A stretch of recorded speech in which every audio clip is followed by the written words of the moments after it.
ቤስት 5 በእንግሊዘኛ ለእናንተ ይኸው ዛሬ ታሟል፣ የአልጋ ቁራኛ ሆኗል፣ ህመሙ ጸንቶበታል፣ ተናዟል፣ ህይወቱ አልፏል፣ ነፍሱን ይማረው። በእንግሊዘኛ የመጀመሪያው ታሟል ስትሉ he got sick ነው የምትሉት።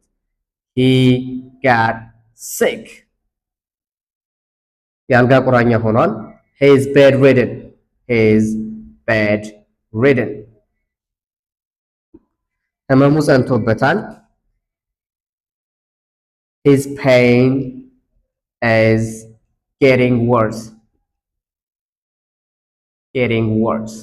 እየጸናበት ነው እየተባባሰ ነው እያላችሁ ተናዟል። ያው ሊሞት ሲል የሚናዘዙትን he made make will ነው የሚባለው።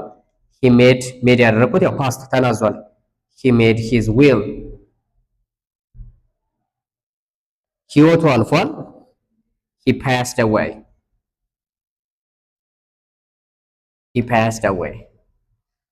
ነፍሱን ይማረው ስትሉ እናንተ ደግሞ ኮሜንት ሴክሽን ታስቀምጣላችሁ። ቴንክ ዩ